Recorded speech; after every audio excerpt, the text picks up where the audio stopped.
E aí, Vitor Santos aqui de novo, residente pedagógico da UFRA e ajudando o professor Mário com mais um conteúdo. Dessa vez, a aula é de sistema sanguíneo e sistema BO. Então, a gente vai começar falando um pouco sobre os aspectos gerais do nosso sangue e do sangue como um todo. Então, o sangue ele é o componente do sistema circulatório. Em outras palavras, ele está relacionado com outros tipos de células e sistemas que carregam todo o nosso corpo de vários nutrientes. O principal deles é o oxigênio. E existem células específicas para isso que a gente vai ver mais na frente, que é a célula importantíssima que define inclusive o tipo sanguíneo das pessoas. A gente tem o sangue, o tecido sanguíneo, uma origem em outro sistema, que é o sistema ósseo. Mais especificamente na medula óssea dos organismos das pessoas. Essa medula óssea ela produz vários dos elementos figurados, a gente já vai ver mais direito o que é isso, que são a parte física do sangue. São as células e os outros componentes. Então a gente pode ver que o sangue ele é composto de duas coisas. Ele não é um líquido homogêneo, ele não é uma coisa só. Então ele tem a parte de plasma, que basicamente é a água, carboidrato, proteína e outros metabólitos. E ele tem a parte física, que são os atores um pouco mais delicados, detalhados. Inclusive, mais detalhadamente, eu coloquei algumas dessas células no material de apoio de vocês, para vocês verem direitinho o que cada uma delas faz. Aqui hoje a gente vai falar especificamente das hemácias, que são as células que de fato carregam oxigênio para o sangue, para os órgãos do corpo. As hemácias elas também são chamadas de glóbulos vermelhos ou eritrócitos. E uma curiosidade sobre elas é que elas são anucleadas. Então, se eu não tenho núcleo numa célula eucariótica, que é o nosso caso, eu não tenho também material genético. Então essa célula ela não vive muito tempo.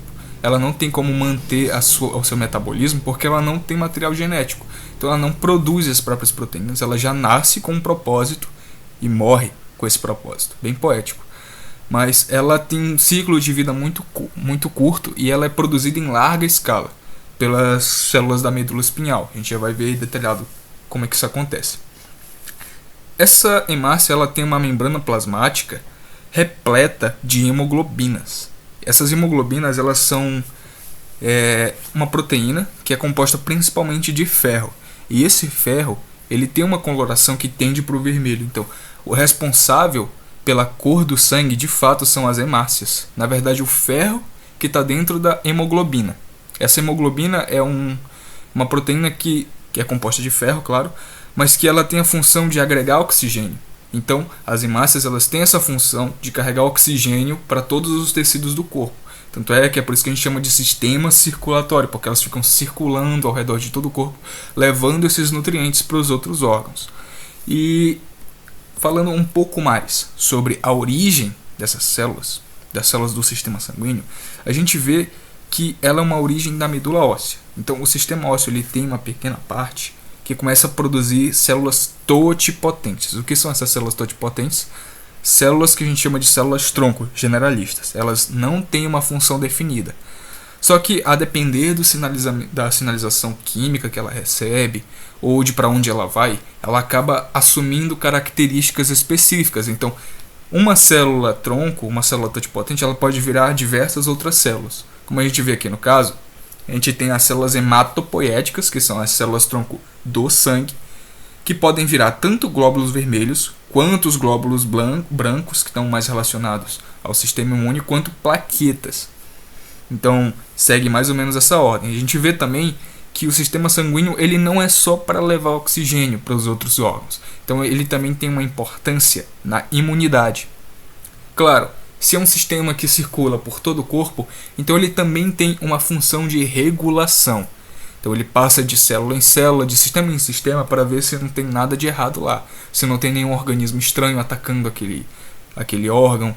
Então o sistema imune está incluso dentro do sistema sanguíneo, e é por isso que é tão importante a gente estudar esse tema. Agora, falando um pouco mais sobre a genética, ou seja, sobre os genes que definem o tipo sanguíneo e sobre como que funciona aquele sistema lá, tipo A, tipo B, tipo O. A gente vai começar falando sobre o sujeito que descobriu esse sistema. E ele descobriu esse sistema em resposta a uma necessidade da época. Caroline Steiner era um cientista, um médico australiano, e na época ele registrava diversas mortes por incompatibilidade sanguínea. O que isso quer dizer? Quer dizer que naquela época várias pessoas morriam porque sofriam acidentes ou acontecia algum tipo de coisa que fazia com que ela precisasse de uma transfusão sanguínea. Então na época não se tinha conhecimento sobre como se deveria fazer isso. Às vezes existiam tratamentos que eram na sorte. Perfurava-se o braço de uma pessoa e transfundia-se o sangue para outra e torcia para dar certo. Às vezes dava e às vezes, na maioria delas, dava bem errado. E essa reação que dava bem errado era o que o Carl Landstein queria entender. Por que às vezes dava certo, por que às vezes dava errado. Estudando mais a fundo, ele descobriu isso. O sangue ele contém antígenos e contém aglutininas, anticorpos. O que é isso? Essa daqui é a célula que a gente já falou antes, a hemácia.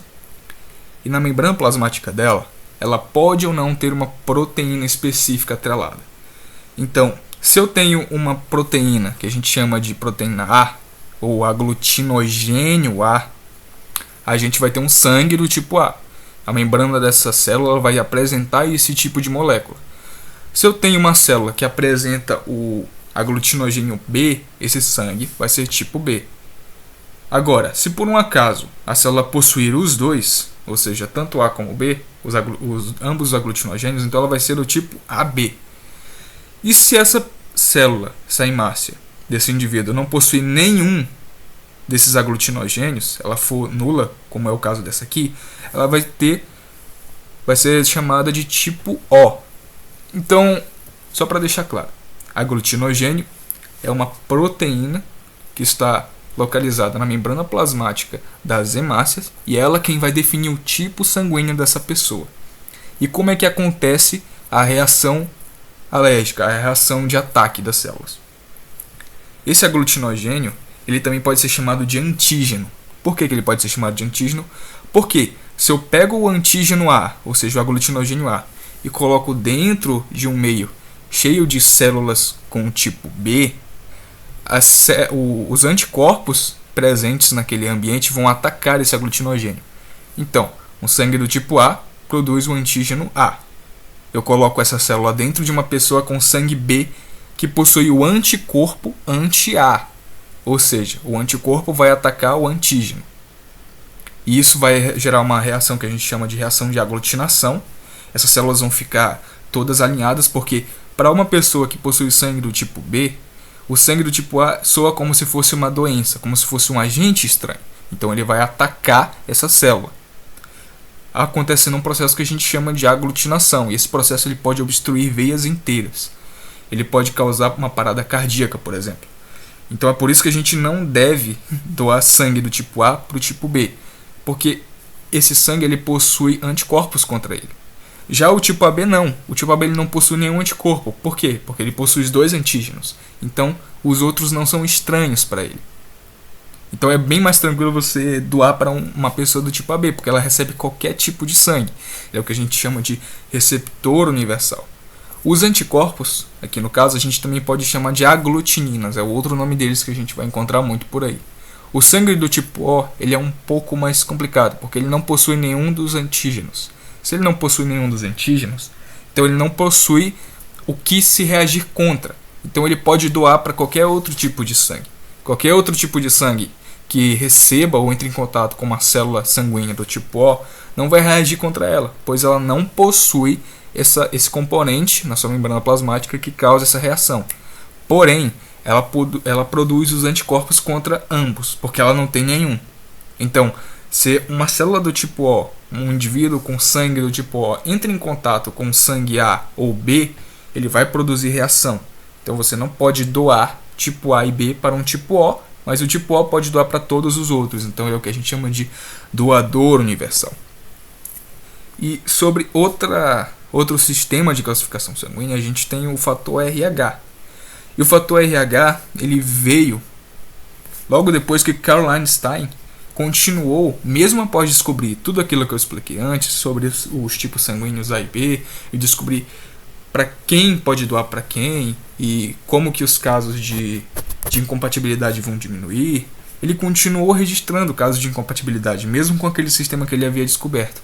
Isso, de certa forma, frustrou ele. Então ele continuou por 40 anos pesquisando sobre qual era a última coisa que faltava descobrir para que todas as transfusões sanguíneas fossem de fato seguras. Então, pesquisando em uma espécie de macacos chamada Rhesus, por isso que a gente chama isso aqui de fator RH, é uma abreviatura do nome da espécie, Rhesus, que na verdade já foi mudada, mas historicamente era esse o nome dela.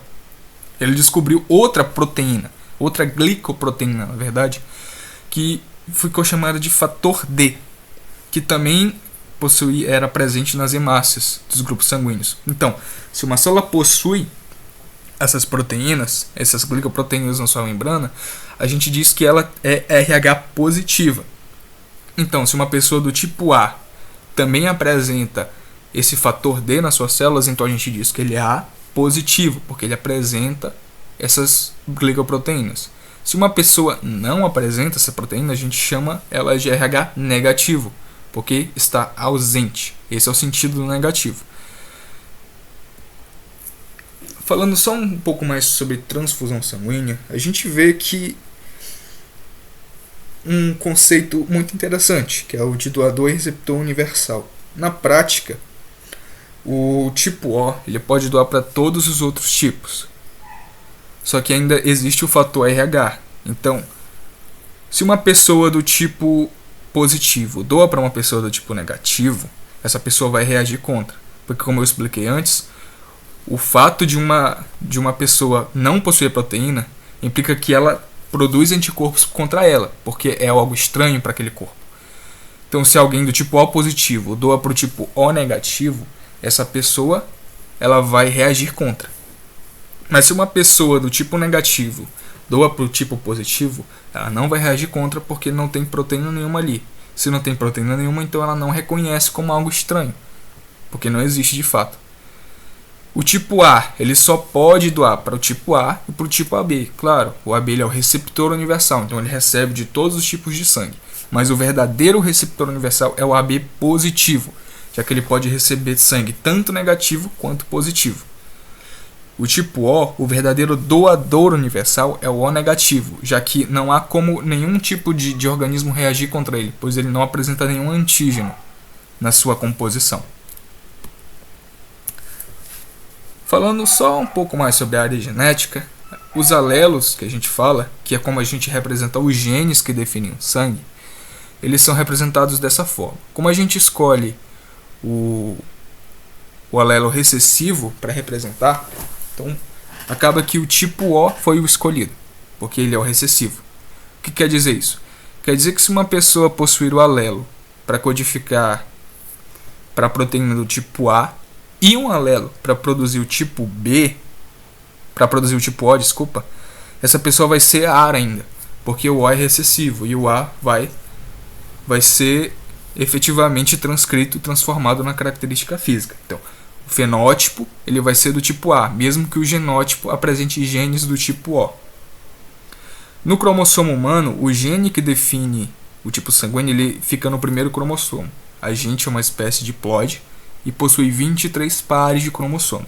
No primeiro par é onde vai ser definido o nosso tipo sanguíneo. E o fator RH, como já expliquei antes, ele é monohíbrido. Então é só um gene, um alelo, que codifica ele. No caso do sistema ABO, a gente tem 3 genes. A gente tem 3 alelos. O alelo para o tipo A, que é esse IAzão aqui, no primeiro caso. A gente tem um alelo IBzão, que é esse aqui. E a gente ainda tem um alelo Izinho, que é o alelo que codifica para o tipo O. Quando a gente tem o IAzão e o IBzão, a gente vai ter um caso de codominância. Os dois vão se manifestar. Se os dois se manifestam, então eu digo que esse indivíduo tem o sangue AB. Então, recapitulando, 3 alelos definem um tipo sanguíneo de uma pessoa. Tipo Izão, Izão Azão, Izão Bzão ou o Izinho. A depender de como eles interagem, eu vou ter um tipo sanguíneo específico. Então, são 3 alelos, eu só posso ter um desse tipo aqui. aqui a gente tem um exemplo sobre quantos alelos na espécie humana a gente pode acabar gerando. Então, no primeiro caso, a gente tem um sangue do tipo A, o genótipo dele é esse aqui, esse primeiro, ou seja, isão, azão, isão, azão. Então ele é realmente tipo A, os dois alelos dele, os dois genes do primeiro cromossomo codificam para o sangue do tipo A. Mas esse cara aqui, ele tem o tipo isão, azão e um izinho, que seria o gene para fazer o sangue tipo O, que seria a ausência do gene, da proteína da hemoglobina. Ainda assim, essa pessoa ela vai ser tipo A. Por quê? Porque o azão, o gene do tipo A, ele é dominante em relação ao izinho, que seria o sangue do tipo O. Mesmo caso para B. Aqui a gente tem um tipo B dominante, e aqui tem o Bzão e izinho. Esse cara também é tipo B, porque o Bzão é dominante. Mas nesse caso aqui, eu tenho um processo de codominância. Ou seja, o A não é dominante em relação a B e o B não é dominante em relação ao A. Então eu tenho um sangue AB. Esses aqui são os genes que a gente fala. Bom, de sistema BO era isso que eu tinha para falar. Qualquer dúvida que vocês tiverem, vocês podem procurar nos grupos de WhatsApp. E estamos sempre aí para esclarecer dúvidas.